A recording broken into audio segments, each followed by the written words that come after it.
সময়ত ছাৰে লৈ আহে এবাৰ আকৌ যোৱাৰ সময়ত ছাৰে লৈ যায়। কোন বিদ্যালয়ত মই বক্ৰাপট্টা জাতীয় বিদ্যালয়।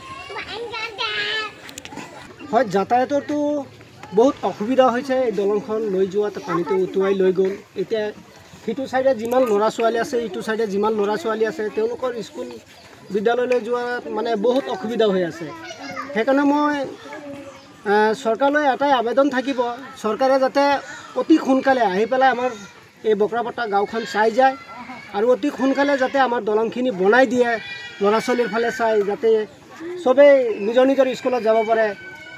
মই এইটোৱে মানে চৰকাৰক মানে আবেদন কৰিছোঁ। আৰু আমাৰ এই দলংখন ভাঙি গ'ল। ভাঙি যোৱাৰ পিছত এতিয়া ল'ৰা ছোৱালী লৈ স্কুলত আনিবলৈ বহুত অসুবিধা। মই এজন শিক্ষক হওঁ, গতিকে মই নদীৰ কিনাৰত আহি পেলাই থিয় হৈ থাকোঁ। থিয় হৈ থাকি পেলাই ল'ৰা ছোৱালীখিনি একেলগত গোটাই পেলাই মই স্কুল ফালে লৈ আহোঁ একেলগত। আকৌ যোৱাৰ সময়তো আকৌ তেনেকৈ লৈ যাওঁ। ঠিক তেনেকেই আৰু আমাৰ এইখন অঞ্চলৰ পৰা বহুত ল'ৰা ছোৱালী পূবচতীয়া হাইস্কুলত অহা যোৱা কৰে, সেই সকলোৰো তেনেকুৱা ধৰণৰ অসুবিধা হৈছে। গতিকে এই ক্ষেত্ৰত গৈ মই বিধায়ক মহোদয়, স্থানীয় বিধায়ক মহোদয়ক মই অনুৰোধ জনাইছোঁ যে তেখেতে অতি সোনকালে আমাৰ এইখন জেগাত আহি পেলাই পৰিদৰ্শন কৰি তাৰপিছত ইয়াত বিহিত ব্যৱস্থা কেনেকৈ সোনকালে কৰিব পৰা যায় সেইটোৰ প্ৰতি লক্ষ্য ৰাখি পেলাই, আশা ৰাখি পেলাই মই মিডিয়া ভাই মঙলবাৰ ভাঙি লৈ গ'ল পানীয়ে। এইটো চাব পাৰে কিমান ডাঙৰ নদীখন, কিমান ঢৌ গৈ আছে। আৰু আমাৰ এই অঞ্চলত বহুতো ল'ৰা ছোৱালী আছে, বহুত ডাঙৰ অঞ্চল আৰু ল'ৰা ছোৱালীবিলাক কলেজত স্কুলত অহা যোৱাত বহুত অসুবিধা হৈছে।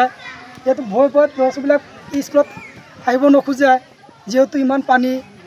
ছাৰতে ল'ৰা ছোৱালীক সহায় কৰি আছে অহা যোৱাৰ ক্ষেত্ৰত। আৰু আমি জিলা প্ৰশাসনক আৰু আমাৰ বিধায়ক মহোদয়ক বিনম্ৰ অনুৰোধ জনাম যাতে এই দলংখনৰ অতি শীঘ্ৰে ব্যৱস্থা কৰি দিয়ে। আৰু দুখৰ কথা কি ক'ম, আজি আমাৰ এই ৰাইজে আজি এবছৰ ধৰি মাত মাতি আছে দলংখনৰ বাবে, আপত্তি কৰি আছে, কিন্তু জিলা প্ৰশাসনে আৰু আমাৰ বিধায়ক মহোদয়ক কোনো ধৰণৰ গুৰুত্ব দিয়া নাই। তাৰ বাবে আমি বহুত দুখিত। আৰু আমি এটা অনুৰোধ জনাম যাতে এই দলংখন অতি শীঘ্ৰে কৰি দিয়ে। আজি মানুহৰ কিমান মানে বেমাৰী মানুহ আছে, কিমান ডেলিভাৰী পেচেণ্ট আছে জানিব পৰা গৈছে।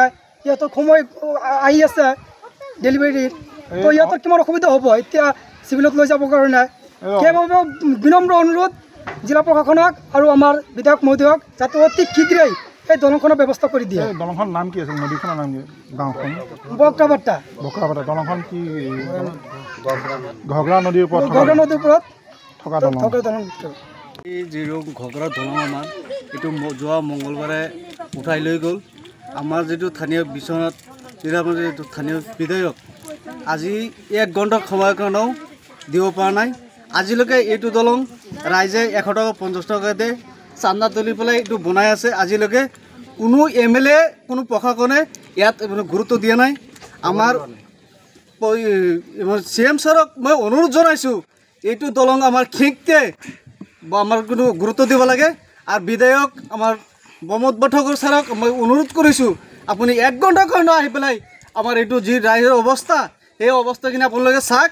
আমি কি জেগাত আছোঁ আৰু কি জেগাত আমি ইয়াত থাকি আছোঁ, কি জেগাত আমি বগা কৰি আছোঁ। ল'ৰা ছোৱালী স্কুলত যাব নোৱাৰে, আজি কেইমান দিন হৈ গ'ল। এটা দলঙৰ কাৰণে যি অৱস্থা হৈছে, আৰু তাতো বাকী দলং আছেই। চব দলঙৰ অৱস্থা এটাই, আজি হ'ব কালি হ'ব।